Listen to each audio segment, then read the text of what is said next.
I was recently asked by a psychotherapist, well, what is hypnotherapy? Because they knew nothing about it. I suppose it's a common enough question that I hear even from counsellors as well, which I think is quite shameful in so many ways, given the risk of being somewhat provocative. Both disciplines have their origins in hypnotherapy, which has been around now since about 3500 BC is the first evidence of it. Common myths about hypnotherapy and hypnosis are around control.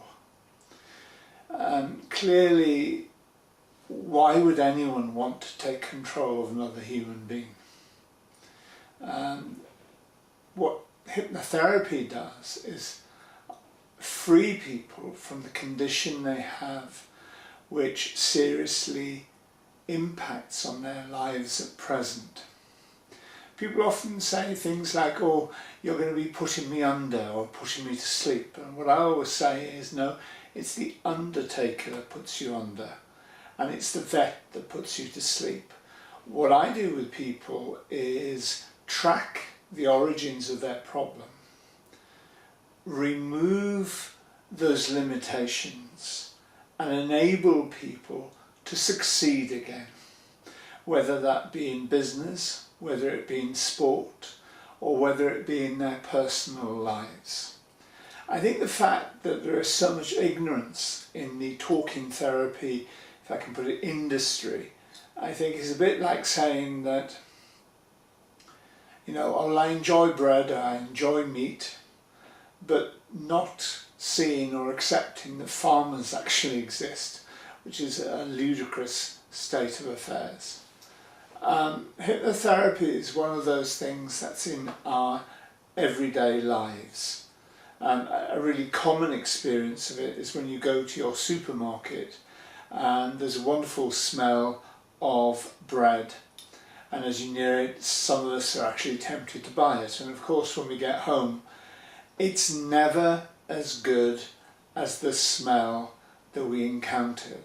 And somebody told me about an experiment, and he was the person who carried out the experiment in a, should we say, a more upmarket travel agency, where in a number of their branches, they tried pumping out the smell of coconut oil for a period of time, and during that period sales went up by over 1/3, and it was down to the smell.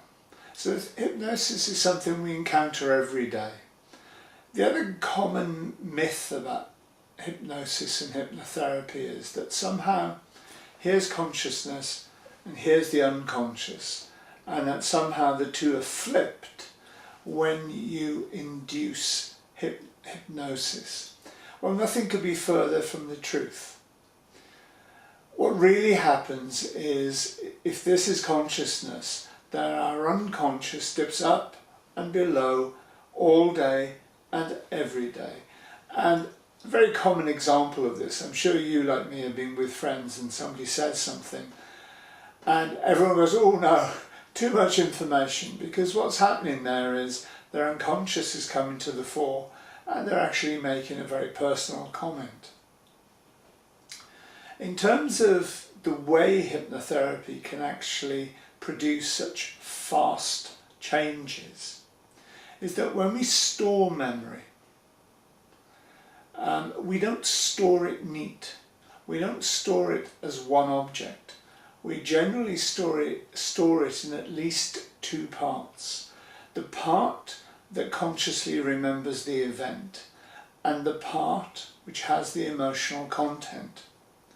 And so often when you use traditional talking therapies, you are seeking to bring those two back together. With hypnotherapy, you have a fast track to the united memory of emotions and the event itself. And through going back and looking at those events again from a position of power, we're able to actually clear the limiting behaviour, the limiting feelings, and the things like panic, depression. And now more of this will come in a later vlog. So thank you very much for listening.